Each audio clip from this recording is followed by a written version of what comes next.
Learning with Emily суугт тавтай морилно. Сайн байцгаана хүүхдүүдээ. Өнөөдөр бүгдээрээ 1-ээс 5 хүртэл тоолцоцгаая.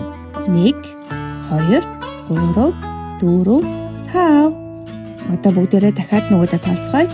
1, 2, 3, 4, 5. Одоо бүгдээрээ намайг дуурайгаад удаанаар тоолоорой.